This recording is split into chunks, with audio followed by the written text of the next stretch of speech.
நிம்மதி property management. Contact 7667008999. நலம் தரும் நல்லார் சித்த மருத்துவமனை. இதய நோய், சர்க்கரை நோய், பக்கவாதம், சிறுநீரக பிரச்சனை, தண்டுவடம் மற்றும் மூட்டு பிரச்சனைகளுக்கு மிகச்சிறந்த மருத்துவமனை. கிருஷ்ணகிரி, சென்னை மற்றும் மதுரை. தொடர்புக்கு 8807666117 மற்றும் 8807666118. ஃபோர்த் எஸ்டேட் தமிழ் நேயர்களுக்கு வணக்கம். தமிழக நகராட்சி நிர்வாகம் மற்றும் குடிநீர் வழங்கல் துறையில இந்த துறையில் பணியமர்த்தியதுல கிட்டத்தட்ட அமைச்சர் நேரு அவர்கள் 888 கோடி ஊழல் செய்திருக்கிறாரு அப்படின்னு அமலாக்கத்துறை தமிழக டிஜிபிக்கு கடிதங்கள் மூலமாக சில ஆதாரபூர்வமான தகவல்களையும் பகிர்ந்திருந்தாங்க. இதை அடிப்படையாக வைத்து அவர் மீது நடவடிக்கை எடுங்க, அதாவது எஃப்ஐஆர் பதிவு பண்ணுங்க அப்படின்னு சொல்லியிருந்தாங்க. ஆனா அதை சொல்லி கிட்டத்தட்ட பல மாதங்கள் ஆயிடுச்சு. அதற்கான எந்த ஒரு முன்னெடுப்பும் தமிழக டிஜிபி சார்பாக எதுவும் எடுக்கப்படல. இதனுடைய நீட்சியாக அதிமுக சார்பில் உயர்நீதிமன்றத்தில் ஒரு வழக்கு தொடரப்படுது. அதாவது அமைச்சர் நேரு அவர்கள் மீது இந்த ஊழல் குற்றச்சாட்டு சுமத்தப்பட்டிருக்கு, அதற்கு நடவடிக்கை எடுக்க வேண்டும், தமிழக காவல்துறை அதற்கு எந்த ஒரு முன்னெடுப்பும் எடுக்கல அப்படின்னு ஒரு வழக்கை தொடர்றாங்க. இந்த வழக்கை விசாரித்த நீதிபதிகள் என்ன சொல்லியிருந்தாங்கன்னா, அமலாக்கத்துறை அளித்திருக்கக்கூடிய இந்த ஆதாரத்தை வைத்து பார்க்கும்போது, அதாவது டிஜிபிக்கும் இந்த வழக்கை விசாரித்த நீதிபதிகள் என்ன சொல்லியிருந்தாங்க அப்படின்னா, அமலாக்கத்துறை அளித்திருக்கக்கூடிய இந்த கடிதங்கள், ஆதாரபூர்வமான சில தகவல்களை வைத்து பார்க்கும்போது இந்த வழக்கை விசாரித்த நீதிபதிகள் என்ன சொல்லியிருந்தாங்க அப்படின்னா, இடி அதாவது அமலாக்கத்துறை அளித்திருக்கக்கூடிய இந்த ஆதாரங்களை வைத்து பார்க்கும்போது முகாந்திரம் இருக்கு, இதுக்கு மறுபடியும் ஒரு அடிப்படையான விசாரணை தேவையில்லை, அவர் மீது வழக்கு பதிவு செய்து அடுத்த கட்ட நடவடிக்கை எடுக்கணும் அப்படின்னு உத்தரவிட்டிருந்தாங்க. ஆனா அதன் பிறகும் எந்த ஒரு நடவடிக்கையும் தமிழக அரசோ இல்ல காவல்துறையோ எடுக்கல. இது தொடர்பாக முன்னாள் பாஜக தலைவர் அண்ணாமலை அவர்கள் தன்னுடைய சமூக வலைதளத்துல ஒரு பதிவு போட்டிருக்காரு. அது என்ன அப்படின்றத பார்க்கலாம். திமுக அமைச்சர் திரு நேரு அவர்களின் துறையான நகராட்சி நிர்வாகம் மற்றும் குடிநீர் வழங்கல் துறை பணி நியமனத்தில் 888 கோடி லஞ்சம் பெற்ற வழக்கில் அமைச்சர் நேரு மீது முதல் தகவல் அறிக்கை பதிவு செய்ய மாண்புமிகு சென்னை உயர்நீதிமன்றம் உத்தரவிட்டிருப்பதை வரவேற்கிறோம். கடந்த அக்டோபர் மாதம் தமிழக அரசு தலைமைச் செயலாளர், தமிழக காவல்துறை தலைவர், தமிழக லஞ்ச ஒழிப்புத்துறை ஆகியோருக்கு இந்த 888 கோடி ஊழலில் அமைச்சர் நேரு மீது முதல் தகவல் அறிக்கை பதிவு செய்ய கோரி கடிதம் மூலம் அமலாக்கத்துறை வலியுறுத்தியிருந்தது. அதே போல கடந்த டிசம்பர் மாதம் நகராட்சி நிர்வாகம் மற்றும் குடிநீர் வழங்கல் துறை ஒப்பந்தங்கள் வழங்குவதில் சுமார் 1020 கோடி ரூபாய் லஞ்ச ஊழல் நடந்திருக்கிறது என கூறி அமைச்சர் நேரு மீது வழக்கு பதிவு செய்ய கூறியிருந்தது. இது தவிர இந்த ஆண்டு ஜனவரி மாதம் இதே துறையில் பணியிட மாற்றம் வழங்க லஞ்சம் பெற்ற வகையில் 365.87 கோடி லஞ்ச ஊழல் நடைபெற்றிருப்பதாக கூறி 3வது முறையும் அமலாக்கத்துறை ஆதாரங்களை அனுப்பியிருந்தது. ஆனால் எந்த நடவடிக்கையும் எடுக்காமல் 3 கடிதங்களையும் இத்தனை மாதங்களாக திமுக அரசு கிடப்பில் போட்டிருந்தது. தெளிவான ஆதாரங்களுடன் அமலாக்கத்துறை கடிதம் அனுப்பியும் அமைச்சர் நேரு மீது வழக்கு பதிவு செய்யாமல் இருந்த முதலமைச்சர் ஸ்டாலின் தற்போது என்ன பதில் கூறப்போகிறார்?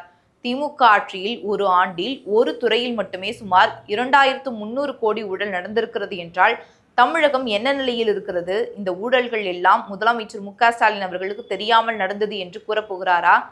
உடனடியாக அமலாக்கத்துறை கடந்த டிசம்பர் மாதம் அனுப்பிய 1020 கோடி பணி ஒப்பந்தங்களை வழங்கியதில் நடைபெற்ற லஞ்ச ஊழல் வழக்கிலும் 365.87 கோடி பணியிட மாற்ற லஞ்ச வழக்கிலும் அமைச்சர் நேரு மீது வழக்கு பதிவு செய்ய வேண்டும். இல்லையேல் இந்த அனைத்து ஊழல்களும் முதலமைச்சர் ஸ்டாலின் அவர்களுக்கு தெரிந்தே நடந்திருக்கிறது என்ற முடிவுக்கே மக்கள் வருவார்கள்.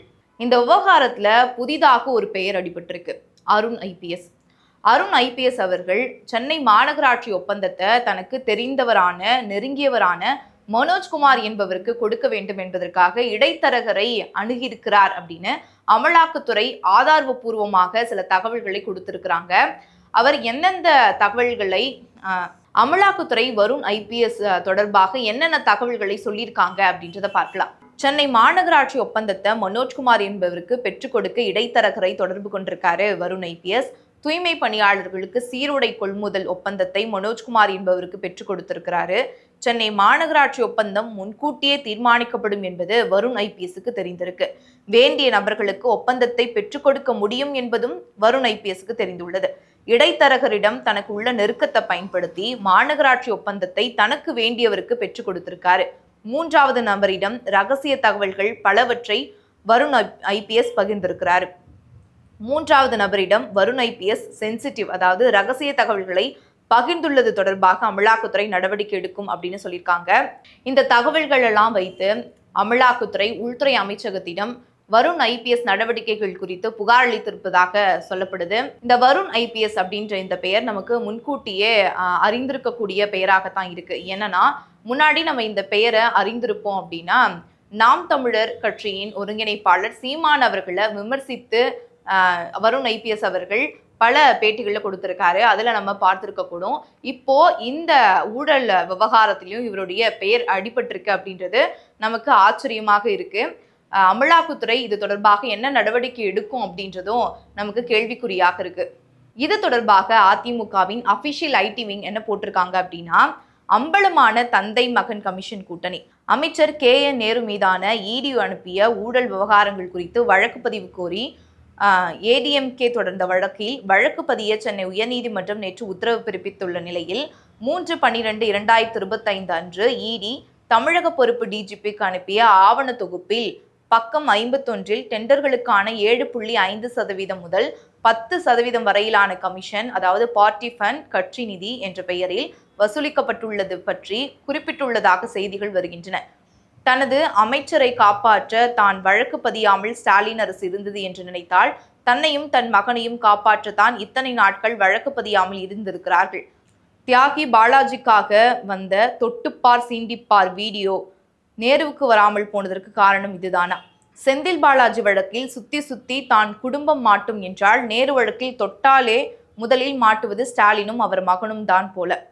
நகராட்சி நிர்வாகம் எனும் ஒரு துறையில் 1020 கோடி மதிப்பில் ஊழல் என்றால் இன்னும் எத்தனை துறைகள், எத்தனை ஊழல்கள், இதில் எவ்வளவு பங்கு இந்த தந்தை மகன் கூட்டணிக்கு என கணக்கிட்டால் தமிழ்நாட்டுக்கு ஓராண்டு பட்ஜெட்டே போட்டு விடலாம். இன்னும் 2 மாதங்கள் தான் ADMK ஆட்சி அமைந்ததும் எல்லா ஃபைல்ஸும் திறக்கப்படும், முகத்திரைகள் கிழிக்கப்படும், இது உறுதி.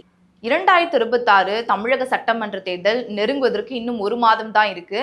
அதற்குள்ளாக ஆளும் கட்சியின் அமைச்சர்கள் மீது பல புகார்கள் அடுக்கிட்டே போறாங்க. அது மட்டும் இல்லாம அமலாக்கத்துறை இப்போ ஆதாரபூர்வமாக கடிதங்கள் அனுப்பியும் DGP நடவடிக்கை எடுக்காதனால நீதிமன்றம் வர சென்று இப்ப நீதிபதியும் உத்தரவிட்டிருக்காரு.